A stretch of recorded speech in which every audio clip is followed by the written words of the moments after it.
الله وبركاته. ولما يكون معنا فيديو جديد إن شاء الله. النهاردة هتكلم عن أولى مباريات مصر في بطولة أفريقيا تحت 20 سنة المقامة في مصر من الفترة من 19/2 ل 12/3. إن شاء الله إن المباراة الأولى ما بين مصر وموزمبيق الساعة 4 مساء بتوقيت القاهرة، 5 بتوقيت السعودية قدام موزمبيق.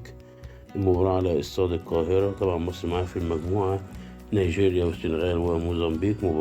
يعني صعب قوي. لو بصينا على القرعة في 3 مجاميع هيطلع الأول من تاني من كل مجموعة، وأفضل توالت أفضل 2 من التوالت عشان يبقوا 8 يطلعوا ربع نهائي اللي هو التمن دور التمانية، ويلعبوا مع بعض مقص وهكذا.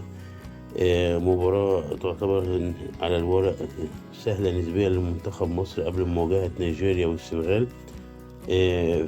في كلام عن القنوات الناقلة اللي اون تايم سبورت هتذيع، والكأس القطرية هتذيع، وبين سبورت المشفرة هتذيع. لغاية دلوقتي مفيش بيان رسمي من مين هيذيع فيهم. فإن شاء الله تكون مباراة قوية كده، ومنتخبنا يقدر يصعد لدور الثمانية ويواصل في حصد اللقب. فريق مكون من عناصر شابة، من أحمد نادر السيد لصلاح باشا المحترف. موزمبيق فريق محلي. إن شاء الله المنتخب يقدر يفوز بالمستريح. والسلام عليكم ورحمة الله وبركاته.